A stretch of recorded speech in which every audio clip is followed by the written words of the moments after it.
السلام علیکم ورحمۃ اللہ وبرکاتہ۔ بہت سے لوگ یہ بات جاننا چاہتے ہیں کیا ہم ہدایت پر ہیں؟ جب ہمیں کوئی اچھی بات بتلاتا ہے یا اچھے کام کی دعوت دیتا ہے یا پھر ہمیں کوئی کسی برائی سے روکتا ہے تو ہم کہتے ہیں کہ ہمارے لیے ہدایت کی دعا کرنا۔ تو آج میں آپ کو 7 ایسی علامتیں اور نشانیاں بتلانے جا رہا ہوں کہ اگر یہ نشانیاں اور یہ علامتیں اپنے اندر دیکھیں تو یہ بات سمجھ لے کہ اللہ تبارک و تعالیٰ نے ہمیں ہدایت پر رکھا ہے اور ہم ہدایت پر ہیں۔ دیکھیں، سب سے پہلی چیز، سب سے پہلا عمل کہ جب ہمیں کوئی اچھی بات بتلاتا ہے یا اچھے کام کی دعوت دیتا ہے یا نماز کی دعوت ہمیں دی جاتی ہے تو ہم کسی دوسرے سے کہتے ہیں یا اسی سے کہتے ہیں کہ ہمارے لیے ہدایت کی دعا کرنا۔ یہ بات ہمیں اچھے سے یاد رکھنا ہے کہ ہدایت کی دعا ہمیں خود کو کرنا ہے کہ جب اللہ تبارک و تعالیٰ نے ہمیں ایمان سے نوازا ہے اور ہم نے کلمہ پڑھا لا الہ الا اللہ محمد الرسول اللہ صلی اللہ علیہ وسلم، تو ہمارے خود کی عقل یہ بات کہنا چاہیے کہ ہمیں خود کو نیک اعمال کی ہدایت کی دعا اللہ سے کرنا چاہیے، اور اللہ تبارک و تعالیٰ سے یہ دعا ہمیں خصوصی طور پر مانگتے رہنا ہے۔ ربنا لا تزغ قلوبنا بعد اذ ہدیتنا وہب لنا من لدنک رحمہ انک انت الوہاب۔ اے اللہ، ہمیں ایمان دینے کے بعد، ایمان کو عطا کرنے کے بعد ہمارے دلوں کو نہ پھیریے۔ ربنا لا تزغ قلوبنا بعد اذ ہدیتنا، ہمیں ہدایت آپ نے عطا فرمائی ہے تو ہدایت کے دے لینے کے بعد اور ہدایت دینے کے بعد ہمارے دلوں کو نہ پھیر دیجیے۔ تو جو شخص ہر نماز کے بعد یہ دعا کرتا ہے اللہ سے اور اللہ سے مانگتا ہے یا وقتاً فوقتاً یہ دعا مانگتا رہتا ہے، اے اللہ ہمیں ہدایت پر قائم رکھیے اور ہدایت سے ہمیں نہ پھیر دیجیے، وَهَبْ لَنَا مِن لَدُنْكَ رَحْمَةً، اور اے اللہ ہمیں اپنی رحمت خاصہ عطا فرمائیے، تو سمجھ لیے جائے کہ ہم ہدایت پر ہیں اور ہم بار بار اللہ سے ہدایت مانگتے ہیں۔ تو ہم کسی کو ہدایت کی دعا کرنے کے بجائے ہم خود اپنے لیے ہدایت کی دعا کریں، سب سے پہلا عمل۔ اور دوسری چیز کہ اگر کسی انسان سے کوئی گناہ ہو جائے، لغزش ہو جائے، خطا ہو جائے تو فوراً توبہ کر لینا اور اللہ تبارک و تعالیٰ کی طرف رجوع کر لینا اور اپنے گناہ پر شرمندہ ہونا، یہ علامت اور یہ نشانی ہے اس بات کی کہ یہ شخص ہدایت پر ہے۔ جو شخص گناہ کرتا ہے اور گناہ کرنے کے بعد گناہ پر اکڑتا ہے، فخر کرتا ہے یا پھر اپنے اس کیے ہوئے گناہ کو لوگوں کے سامنے فخر سے بیان کرتا ہے کہ میں نے ایسا کیا، میں نے ایسا کیا، فخر کے ساتھ اس چیز کو بیان کرتا ہے، تو سمجھ لیا جائے کہ یہ شخص ہدایت پر نہیں ہے۔ جو شخص گناہ ہو جانے کے بعد، غلطی ہو جانے کے بعد اللہ کی طرف متوجہ ہوتا ہے تو سمجھ لیا جائے کہ یہ ہدایت پر ہے۔ قرآن کریم کے اندر آتا ہے کہ وَإِذَا فَعَلُوا فَاحِشَةً أَوْ ظَلَمُوا أَنفُسَهُمْ ذَكَرُوا اللَّهَ، کہ جب ان سے کوئی فحش کام ہو جاتا ہے، کوئی غلطی ہو جاتی ہے، کوئی گناہ ہو جاتا ہے تو فوراً اللہ کا ذکر کرنے لگتے ہیں، فوراً اللہ کی طرف متوجہ ہو جاتے ہیں اور وہ اللہ تبارک و تعالیٰ سے اپنے گناہوں کی مغفرت چاہتے ہیں، اللہ تبارک و تعالیٰ سے اپنے گناہوں کی بخشش چاہتے ہیں۔ تو گناہ پر نہ اکڑنا اور اپنے گناہ پر شرمندہ ہونا یہ علامت اور دلیل اور نشانی ہے اس بات پر کہ اللہ تبارک و تعالیٰ نے ہمیں ہدایت پر رکھا ہے۔ اور انسان سے خطائیں، غلطیاں ہو جاتی ہے، یہ ہونا بری بات نہیں ہے، بلکہ اس پر اکڑنا اور اس پر غرور کرنا، تکبر کرنا اور فخر سے اس گناہ کو لوگوں کے سامنے بیان کرنا، یہ سب سے خطرناک چیز ہے۔ 2 چیزیں ہو گئی۔ تیسری چیز اور تیسری علامت کہ اللہ کی طرف سے آزمائش پر صبر کرنا، کہ جب انسان پر کوئی مصیبت یا پریشانی یا حالات آئے تو اس وقت جو شخص اللہ تبارک و تعالیٰ کے فیصلوں پر راضی ہو کر کے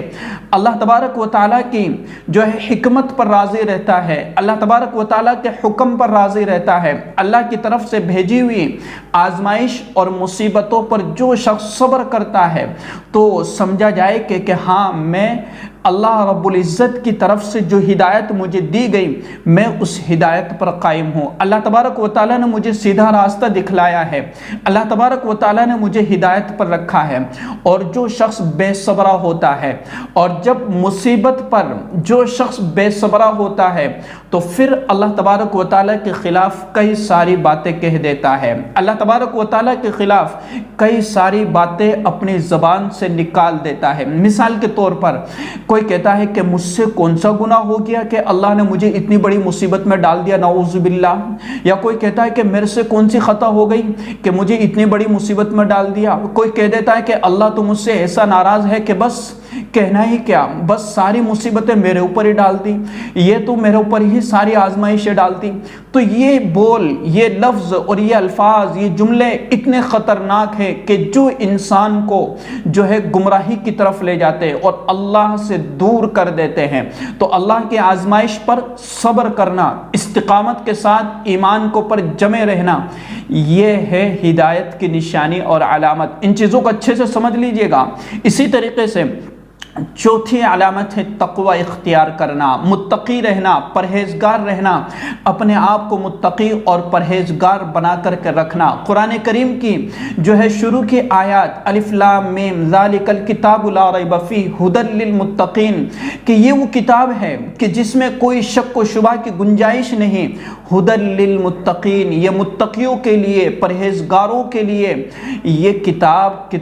ہدایت ہے، ہدایت کی کتاب ہے، رہنمائی کرنے والی کتاب ہے۔ تو جو لوگ متقی ہیں، گناہوں سے اپنے آپ کو بچانے کی کوشش کرتے ہیں، اللہ کا خوف اپنے دل کے اندر رکھتے ہیں، اللہ تبارک و تعالیٰ نے جو احکامات نازل فرما دیے ان احکامات پر عمل کرتے ہیں، اور جن چیزوں سے روک دیا گیا ان چیزوں سے اپنے آپ کو بچانے کی کوشش کرتے ہیں،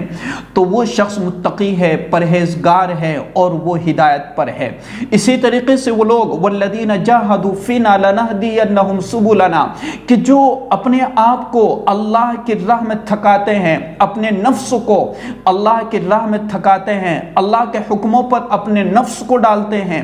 ہمارا دل نہیں چاہتا ہے نیک کام کرنے کا، ہمارا دل نہیں چاہتا ہے، پھر بھی اپنے آپ کو اللہ کے لیے اللہ کی راہ میں تھکانا یہ انسان کے لیے ہدایت پر ہونے کی نشانی اور علامت ہے۔ اور اسی طریقے سے آپ نے منافقین کے تعلق سے سنا ہوگا کہ جب اللہ کی طرف سے کوئی حکم نازل ہوتا تو فوراً اپنے آپ کو پیچھے ہٹا لیا کرتے تھے، اپنے آپ کو پیچھے کر لیا کرتے تھے، تو وہ منافقین تھے۔ اور منافق کی یہی نشانی ہے کہ اللہ کا حکم نازل ہوتا تھا تو اپنا جی چراتے تھے اس حکم پر عمل کرنے سے، اللہ کی راہ میں نکلنے سے،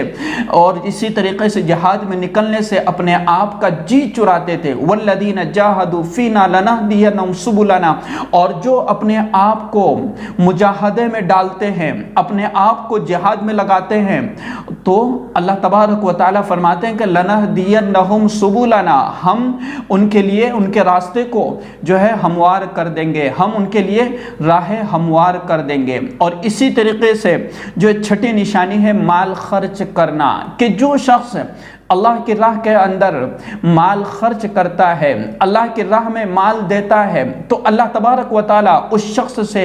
بڑا خوش ہوتا ہے۔ اور قرآن کریم کے اندر مال خرچ کرنے والوں کی جو ہے کئی تعریفیں اور اسی طریقے سے کئی فضیلتیں بیان فرمائی گئی کہ وہ چھپکے سے کھلم کھلا علانیہ طور پر اور چھپکے سے اللہ کی راہ میں خرچ کرتے ہیں۔ تو جو شخص اللہ کی راہ میں، اللہ کی محبت میں اپنا مال خرچ کر رہا ہے اور دے رہا ہے، لگا رہا ہے، سمجھا جائے کہ ہم ہدایت پر ہے، اور اللہ تبارک و تعالیٰ نے ہمیں ہدایت پر رکھا ہے۔ کسی یتیم کو دیکھا، غریب کو دیکھا، مسکین کو دیکھا، کسی مجبور کو دیکھا، کسی مسافر کو دیکھا کہ یہ مجبور ہے اور اس کو ضرورت ہے، فوراً اس کی ضرورت پوری کر دی، اور اپنی طرف سے چاہے کسی بھی اعتبار سے جتنا ہماری حیثیت ہم نے اس کی حاجت پوری کر دی، تو سمجھ لو کہ ہم ہدایت پر ہیں۔ اگر کسی کے پاس مال نہیں ہے، علم ہے، کسی نے علم کے ذریعے سے کسی کے علم کی پیاس بجھا دی، کسی کو کچھ سکھلا دیا، تو